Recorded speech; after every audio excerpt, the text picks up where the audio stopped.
Hello and welcome. This would have been the Duke of Edinburgh's Award Expedition Parents Information Evening, but obviously with the current rules and protocols in place, um, it would be a lot easier for us to get this slideshow um, narrated and then sent out to you so that you can listen to it at your leisure. The key ideas we're going to go through here are the to make sure that both parents and participants are fully aware of the requirements and the logistics of the expedition, especially with us doing it with a difference this year.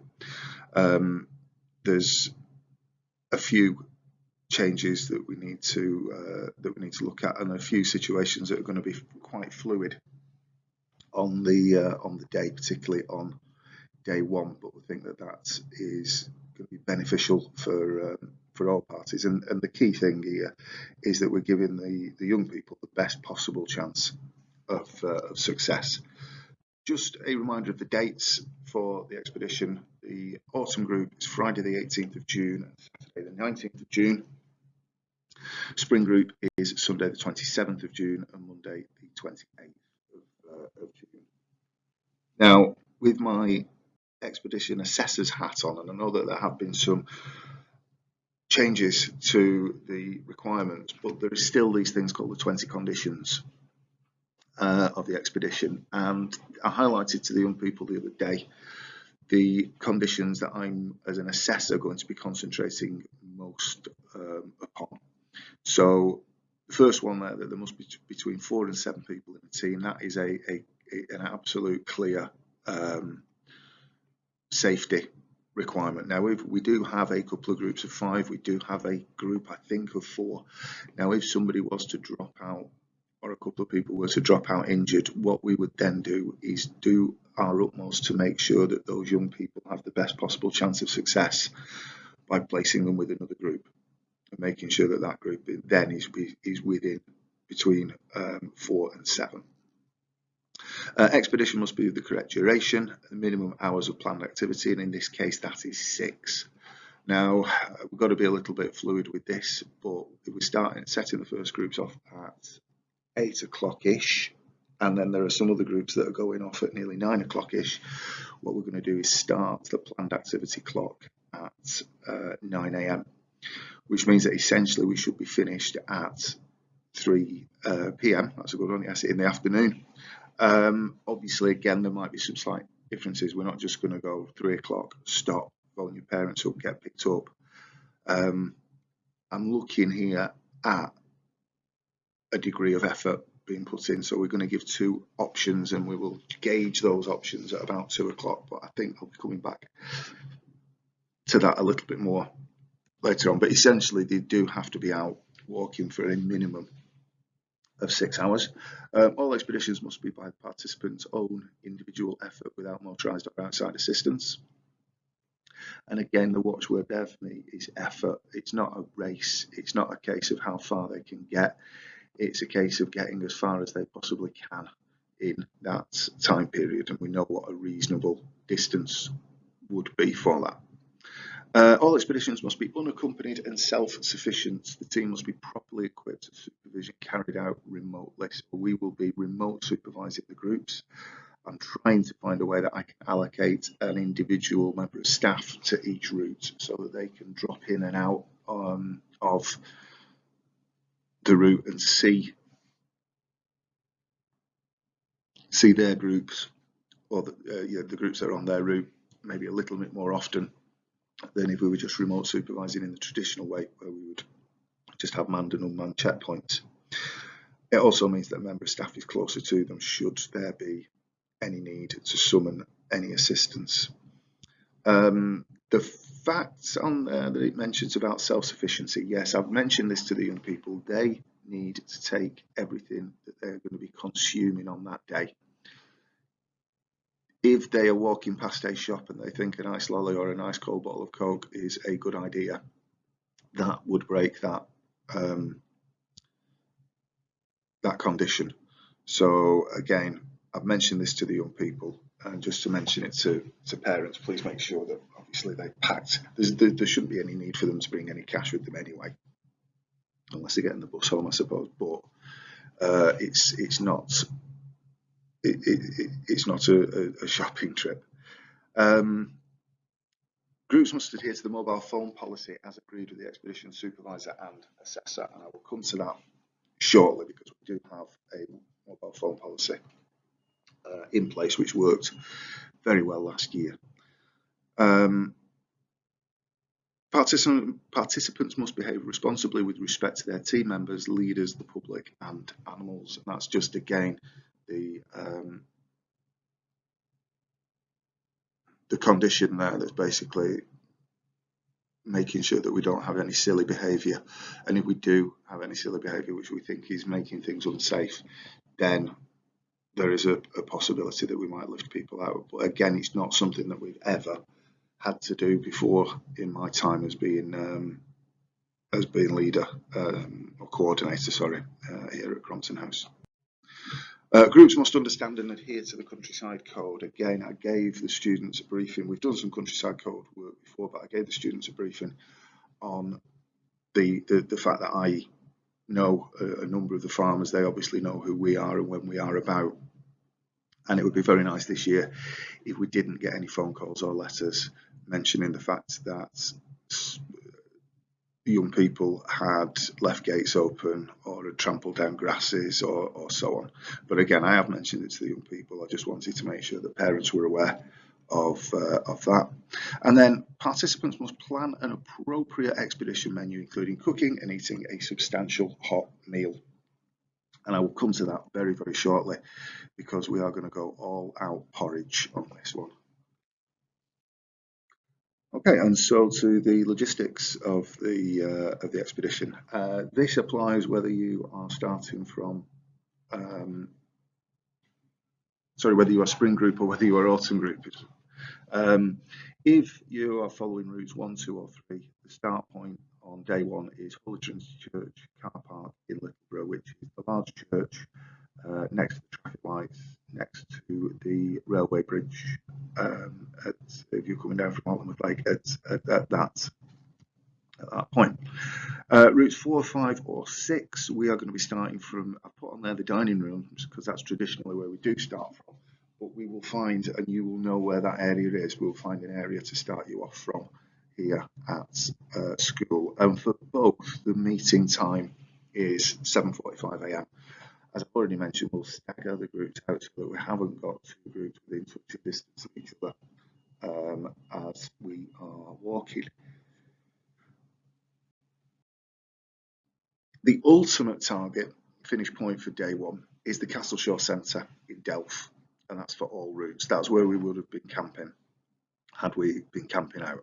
As I've already said, there will be some groups who will manage to make it all that way to the Castleshaw Centre. But at about 2 o'clock in the afternoon, we're going to ascertain where groups are up to, and if we think that groups aren't going to be able to make it to the Castleshaw Centre, what we will do is hold them at checkpoint 3, and checkpoint 3 is behind the Ram's Head Inn on Ripmondon Road in Denshaw. Postcode's there for you. I do ask one thing: if you are coming and picking a person up from the checkpoint 3, we will get the young people to phone you up to tell you where to pick them up from.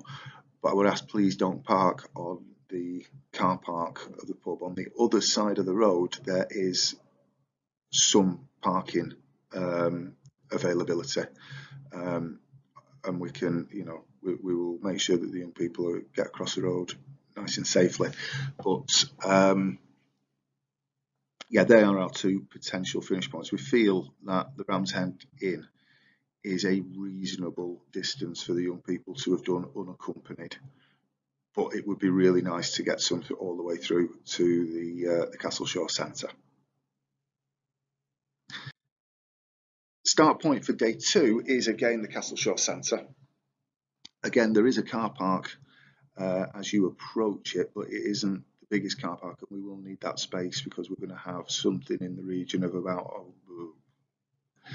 60 young people who we will need to talk to in that area. If you could possibly drop off and and then quickly retreat. That would be very, very helpful for us, so that we can get cracking on and get starting. And again, meet time for that is 7:45 a.m. The finish point for day 2 is school, and we're not going to put in this school or checkpoint 3 thing for a couple of reasons. First of all, day 2 is shorter, so everybody should be able to make it back. We're expecting, again, the finish time to be about 3 o'clock, although that might vary slightly depending upon groups and how they get between checkpoint 3 and the end. But what we will start to do is advise groups who have made it to checkpoint 3, and it might be about 2:25 to 3, that sort of time. We might get them to take maybe what we would consider to be a more direct route back to school, rather than the prescribed routes, which are through Low Crompton and back up and round that way. So again, we should be expecting a finish time of around about 3 o'clock. Essential equipment, essentially it's exactly what they have for the pots and pans walk. So walking boots, walking socks, everything, all of the kit was good standard when we did that walk. I would definitely make sure, obviously we've got the non-negotiables in there. So the waterproofs, gloves, scarf, hat, hot drink, cold drink, no matter what the weather. And I've already had a look at the long-term forecast for the autumn walk, and it's not looking for the autumn expedition, and it's looking pretty good, but warm conditions. It's going to be overcast at the moment, but temperatures somewhere in the region of about 17 to 18 degrees. I'm not sure why no aerosol deodorant has stayed on that. That's more to do with safety on camp. But sun cream, most definitely. High factor, preferably a waterproof. There's a very, very good child's one from Boots that I use. It's their own brand, the Sultan range. It's the Factor 50, waterproof, sweatproof, and it's 8 hours. It's what I use when I go away. Actually, I've never knowingly burn using it. And even on a dull day, of course, there is still going to be ultraviolet radiation out there, which is the thing that does the burning of the skin, not just the roasting in the direct sunlight.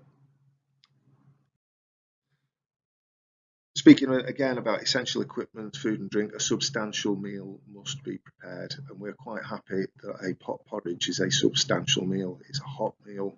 It's required preparation in that they've had to boil water. Of course, what I have said to the young people is I'm not going to be watching every single one of them eating. As long as they have prepared and I can see that the preparation has been good and has been safe, then that's that box ticked. Obviously, I wouldn't want there to be a lot of waste, but should they, I'm also not going to be checking in the bins particularly to see where the hot porridge has ended up. Equally, it's cheap. I think that's the thing that I've got up on the slide there. I think they are 35 pence each, so it's not going to break the bank for them to make a meal that they might not eat an awful lot of. The other thing, though, is about drink. Young people should be bringing with them 2 litres of water to drink and try not to gulp it down within the first hour. It's really, really vitally important because, again, they've got to be self-sufficient. Whilst I do have some water that I will have in my car if I'm away on some sort of emergency, trying to find a group or maybe a first aid emergency, that water is with me, and therefore if the students need it, they can't get at it. If they've got 2 litres of their own and they're managing their water intake, they're regulating their water intake well, then they should be able to get round and still have adequate water supplies. A couple of other things that I just kind of crossed my mind that might be worth people having with them in terms of just general basic hygiene. Wet wipes, fantastic for a quick wash.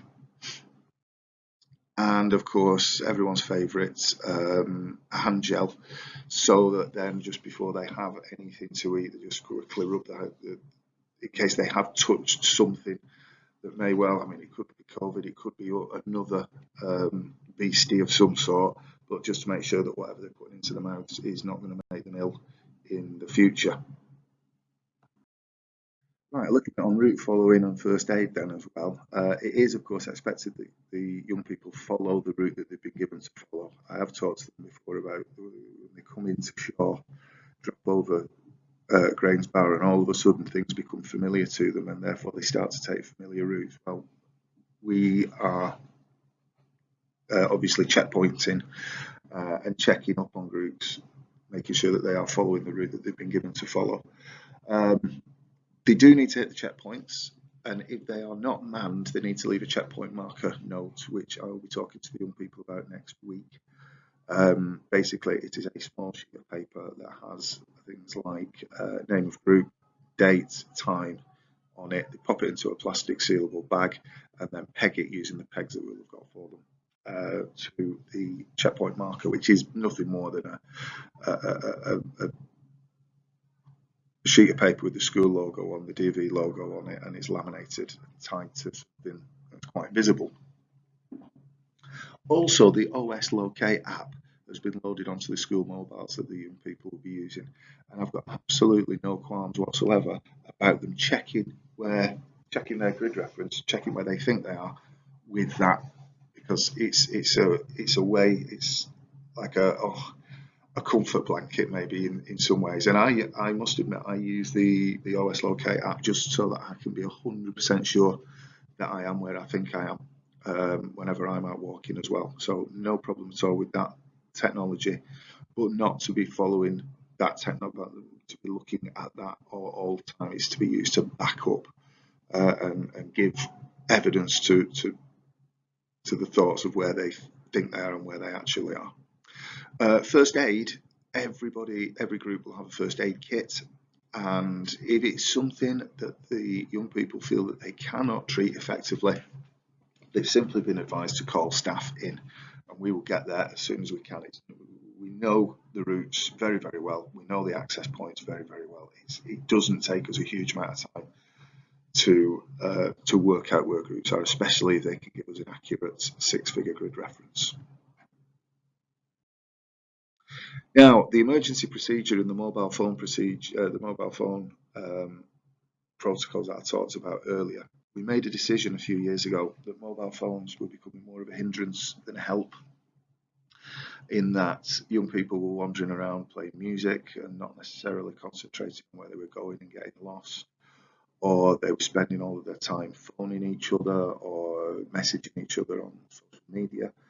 And at one point, or a couple of points, there were actual incidents that I needed to be aware of, because there were safety incidents that I wasn't aware of, but yet other people were aware of it. And in the chain of command, when it comes to something like this, I need to know as much as I possibly can.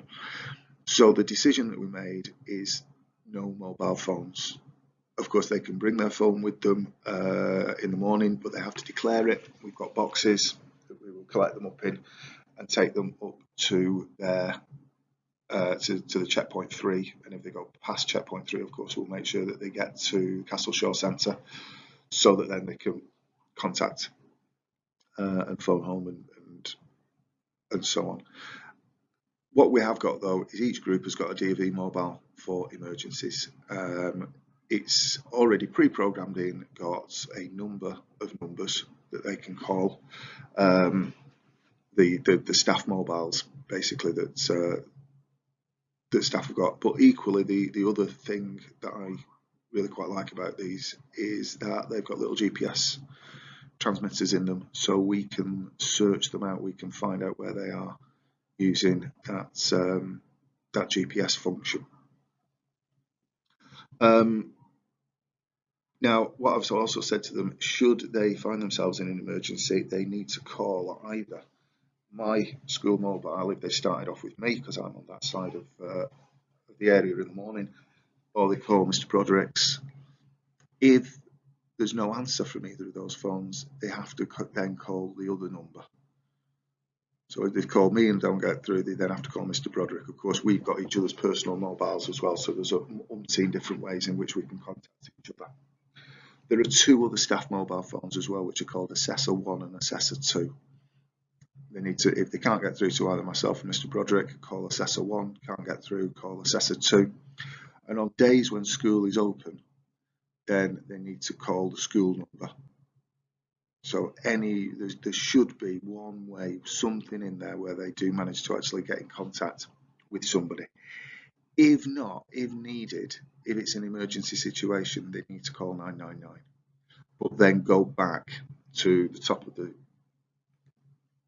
instructions there of calling either myself or Mr. Broderick after they've talked to emergency services. One thing that we've asked them definitely not to do is to call parents, which is, I know, one of the things that they would be most likely wanting to do. But again, if there is a situation that has taken place, myself and Mr. Broderick and the other staff need to be aware of it and need to be actively sorting it rather than somebody else sorting it on our behalf, because then we don't know what the full situation is, we don't know where people are and what's gone on. So that's our rationale and our reasoning for asking people not to phone parents.